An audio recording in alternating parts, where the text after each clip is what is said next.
All right, welcome back to the garage. In the last episode, we put the car on the rotisserie, as well as fabricated and installed this access panel for the top of the EFI fuel tank. In this episode, we're going to continue to do mock-up and work on the underside of the car the easy way with it on the rotisserie.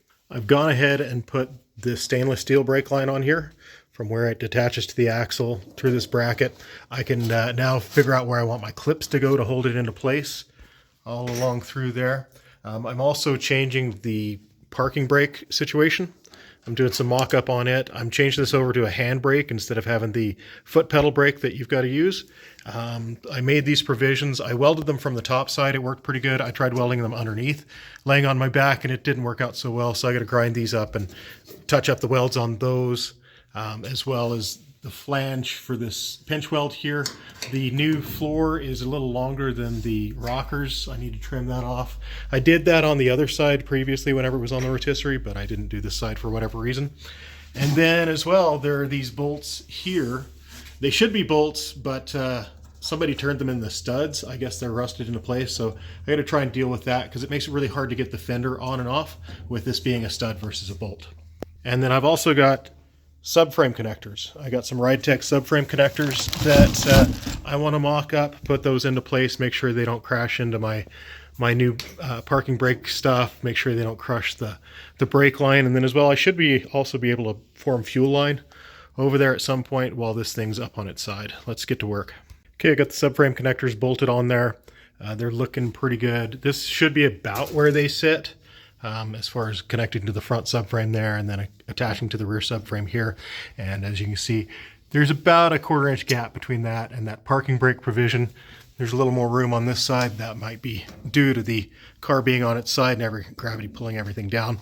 But there's also lots of room between the subframe connector and the body of the car for brake lines and fuel lines. So now that I'm happy with that, I can pull those off there and clean up the welds on those guys.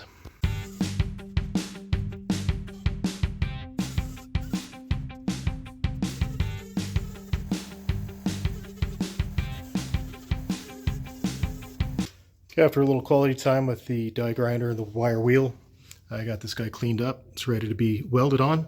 If I backlight it, it'll tell me where all the holes are that need to be welded up and cleaned up and made look good. Anyway, let's do that.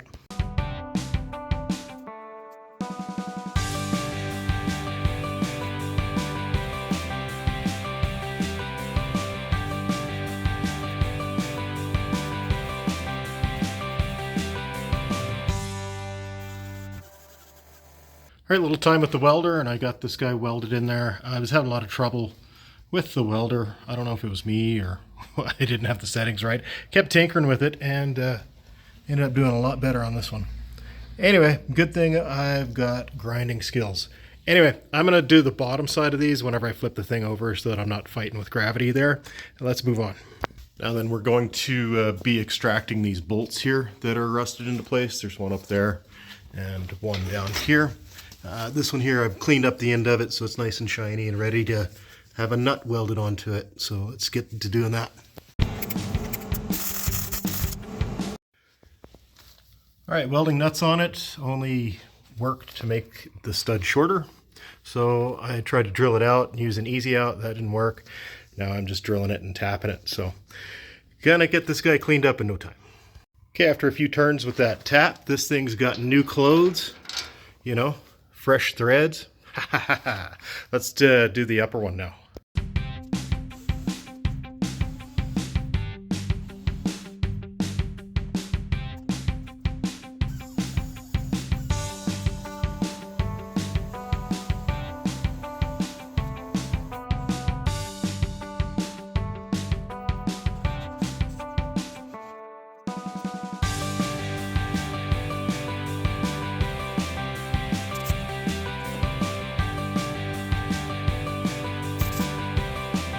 All right, after a little time and effort, this guy here is good as new. New threads. Yeah, let's move on. Okay, I just want to clean up this pinch weld area here. This is the floor pan that's hanging down lower than the rockers. So just trim that off all the way across there, and then it'll match the other side. I already did that one, so let's do that. There we go. That's much better. I like that a lot. Let's rotate this thing over and weld the passenger side of these parking brake provisions. All right, now I can weld this guy here on there, as well as the lower one. Let's get going with that. Okay, I got these welded on. They're looking good. They're pretty happy. I don't know if you can tell in the video, but they look a lot better. Here's what it's like on the inside. I'm gonna take a look. I think that's a pretty neat idea. I think it'll work really awesome. You can route the cables up here to the transmission tunnel pretty easily. I've got to sort out a handle for that and figure that out. But while I've got the welder out, I might as well go ahead and clean up the holes in these lower fenders that are mistakes. We'll get to that, set up a little metal shop here. Let's get cooking. Okay, the additional perforations in this inner fender piece here are from a previous video where I test fit an RS grill on this thing, and I didn't like where the bracket was sitting, so I rotated it. So I've got to fill in these two holes and I think these two holes. Let's get to doing that.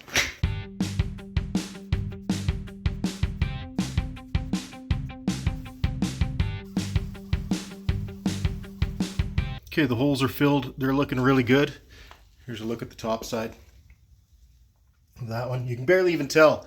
Now, I was going to cut little plugs and put those in there and weld those into place, but common sense showed up and said, no, man, that's working too hard. Just take your piece of copper, clamp it to the back side of it, turn up your wire speed, go to town. And now they look really good, and it took me half the time that it would to make things and do things, so yay, copper. All right, I got those over here out of the way now. Rearranged everything so I can access my shelving and my stuff. There's secrets hiding back there. I'm going to go ahead and end this video here. I did a bunch of stuff, and next time I'll do a bunch more stuff, so make sure you tune in.